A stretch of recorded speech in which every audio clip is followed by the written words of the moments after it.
in his chambers, where only he could see them, I couldn't see them, my lawyers couldn't see them, and he would rule on them. But after a short period of time, he turned around and stated that he would not do this. So this concerns me severely because I don't know what's in those documents, and he doesn't either, and he's letting them remain classified. So this is, you know, not only an uphill battle, but we're running into rocks and boulders along the way. But there's more to come. I don't know what's going to happen. This is what you went through this morning. Listening to this is I go through this on a regular basis over this particular part 2 of the case for 15 years and for about 13 years for the part 1. So there's more to come. I don't know how much we're going to get out of it, but there are plenty of documents. I have boxes and boxes of documents where they originally gave me all this stuff in paper form. Now that we get it in electronic form, so I can send it to you. So if there are any questions, go ahead and ask. Mike is on my board of directors, and he was one of the original founders of the company. That's why I asked him to read. And John, I appreciate you stepping in. Go ahead. Go to the microphone, please.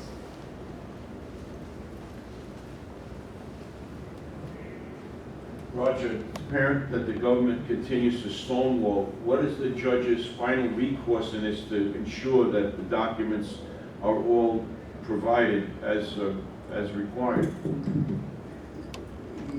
Well, let me put this, we all saw what happened during the Senate Select Committee, but the Senate Select Committee didn't have any enforcement powers. The judge, this guy was the chief judge of the U.S. District Court in D.C. before he retired. He made him recognize in his wording, he is very serious in what he does, and he can send investigators into the CIA if he wants. So that's what I was hoping to have him do, and we've already asked, but he hasn't stated anything on that.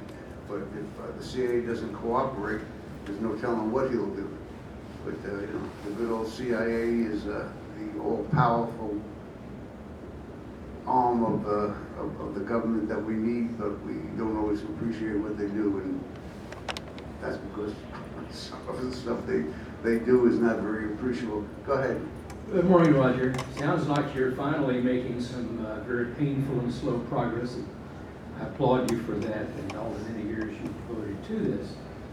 I'm somewhat curious about the protracted and contentious issue over the non-disclosure of the names of CIA employees. The non-CIA. Or the non-CIA employees. Why is that an issue? Because they're involved in the POW issue. These are all POW. They're not just a list of names in files. They were involved in the POW issue. Their names are connected with the POW information, and why he wants that. Why he wants that. Doesn't trust me with the microphone. Why he wants that is his own reason. He hasn't stated that yet. Also, I may add to that there is the CIA conveniently at times classify people as CIA contractors, what have you, and not CIA employees. And they have a manner of confusing them. So many of the people working in Laos, and that's what this case is all about, were not CIA per se. They parsed their words. They were not CIA, they were contractors. There were people on loan and government loan and what have you. But when it comes to this type of thing as part of the CIA's CYA, is that they classified them as non-CIA personnel, but that is the reason they can't just, they use to deny that they were CIA, but they really were CIA. You get the drift? Yeah, when you say they parse their words, I sure as heck agree with you. But I'm reminded of all the times that we've sat here and listened to people lie to us. And I'm more concerned with the people in the Pentagon and the White House who formulated the policy, rather than the names of the messengers who are bringing forth those lies. And finally, Roger, you mentioned Mark Sauter's suit. I'm sure that before the day is over, I'll hear much more about that. So I won't ask that question just yet, because I'm sure Janella's going to bring us all up to date on that. Mark Sauter's going to be here this afternoon. Oh, good. That's even better news. Thank you. Any other questions? Okay, Mr. Roger, we thank you so much. Oh, Excuse me. One may I add question. something, Roger? None of this gives you an analysis of the time frame. They allow, one of the reasons for stonewalling is they can then use bureaucratic schedules, so-called schedules of destroying documents. Yes. And so this is a way that they have of just, we ain't gonna give them to you anyway. Well, and also Hold your hand, go ahead. okay, as the judge stated, the judge blamed the plaintiff, which is me and my attorney, but it's basically me. The attorney does all the writing for the documents and replies based on my input and the law. But there is 100 and something days where my lawyer didn't respond. Well, he had his diabetes, he was hospitalized, plus he had like a dozen cases that were in a court of appeals over the year, over that year period of time, and he had deadlines on that, and he couldn't get them postponed. But that's why the judge gave it. But the judge just lumped it all into. He doesn't really appreciate it anyway, because he is. I'm sure he has other things that he can do. But as you can see, in his retirement, he's still doing this, and he's actually taking time to take on 2 POW cases that it's unprecedented as far as I know. We'll see what happens. Could be continued. So my question kind of goes back to the destruction of the documents. The finding from the judge doesn't clarify if, it states that so many documents were destroyed in accordance to CIA's protocol. Maybe it would be a good idea to ask your lawyer to ask whether or not any of those documents that were destroyed in accordance to CIA protocol would not have been destroyed in accordance with CIA protocol. Or not what? Would not be destroyed if they would have given them to you in a timely fashion. Because the protocols for destruction are based on so many years, and since this has been going on past a decade, there could have been documents that if they would have given them to you at the beginning of the lawsuit, then they might not have been destroyed now. And that would be an interesting thing to put forward to the judge, because that means that they had access to documents that you might have been able to have access to if they wouldn't have drugged their feet for 15 years. Does that make sense? I would expect that if they related to live POWs, they would not automatically be destroyed. Those are exceptions when somebody would flag them and say, this is relevant not to be destroyed in accordance with the regular destruction policy. If they were being honest, Yes. which we know that they are. I mean, that also means that they had gone through all those paper documents in time to make that decision. Yeah. Very good. Excellent. That was my question. I could ask a question, and I'm not being sarcastic or trying to throw it on you, but what you stated was actually a very complex question. Sorry. Well, no, if you would send it to me, I would pass it on to the attorney, and maybe he can insert it just as is. I can write you an email. It's actually clear, but I could not recreate it. No problem.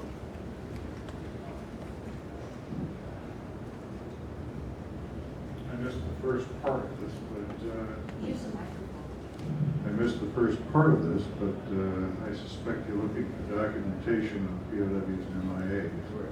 You won't find them with the CIA. You will find them, if you work hard enough, at the National Archives, which is where I found lots and lots of stuff. Well, the CIA has not turned any of this information over to the National Archives. They had no choice, they had to. No, they didn't. They have a separate policy that is different from the Department of Defense and even NSA. Well, still worth a try. Oh, I'd give it a shot. Okay, well, I could use some help. Do you want to participate in this? Sure.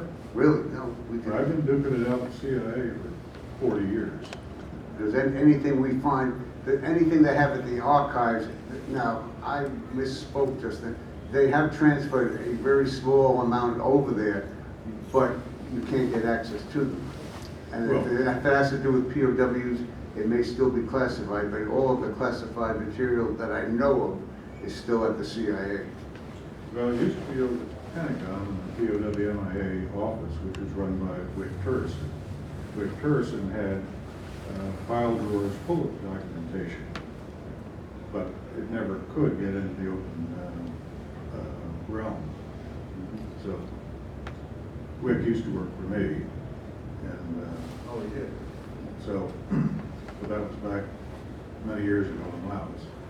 All that documentation. What's your name again? Greg Davis. So, anyway, the stuff is there. It's just a matter of getting the right people to open the files. Well, we have a federal judge. There were a number of these files turned over to John Kerry And he during destroyed the it. Senate Select Committee hearing. And once he saw what was in it, he shredded all of the documents and did not return them to the CIA. Of course, the CIA kept copies. No, well, that's But he was with a bunch of other government employees that had a shredding party of documents. There were 3 high-ranking government officials. One was in the Navy, one was CIA, and One was maybe John another McCain. one was DPMO, went to Bangkok and spent 3 days doing yeoman's work of shredding documents of 30 linear feet of sandy beach documents, which was a DPMO operation there on live sightings on POWs. And they spent 3 days doing yeoman's work. And the American ambassador was really teed off and protested it, but they shredded him anyway. But they're not all gone, believe me. Hopefully they're not all gone yet.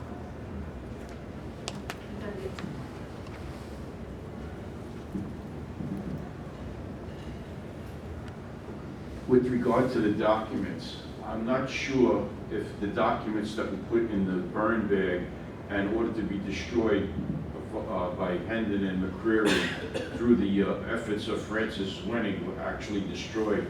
I have all of Billy's files at the shed at my home, but I don't know what was designated for the burn bag or not, so I leave that open to anybody that wants to come and look. Because we tried to file everything in tubs related to Billy's footnotes, but he also had about 30 extra tubs of non-culled material that we just kept preserved. So I would, and Laboutier wanted me to turn it over to Texas Tech, and Elizabeth Stewart and I refused to until somebody has an opportunity to really go through this diligently.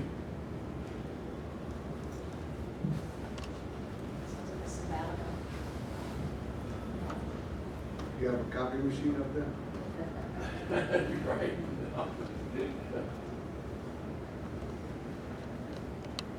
Hey, Rob here. Bill Souls here. I don't want to be off your topic, but I just want to tell you about an experience that I had with the CIA over the Korean War POWs. There was a commission founded by the CIA called JAC, that was Joint Advisory Commission Korea, which dealt primarily with the POWs. So in the natural course of events, I FOIA'd for that information, and they denied it, of course, and then I appealed it, and they denied the appeal. And so I literally got into a shouting match with one of those people over there, because the information that I found that the commission even existed was from a CIA document that had been declassified back in '57 or whatever. And so this is the same wheel that they've been spinning here for the past 50, 60 years. And I really congratulate you for your effort on this, because it affects all of us, you know. Well, congratulations is premature, we're just making headway, we haven't had a meeting.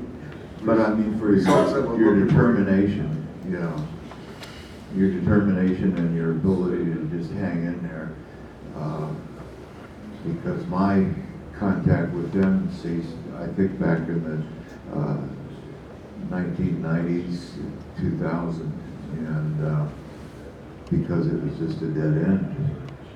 And but the amazing thing is that they said in their final denial of my appeal was that we will neither confirm nor deny that Jack existed.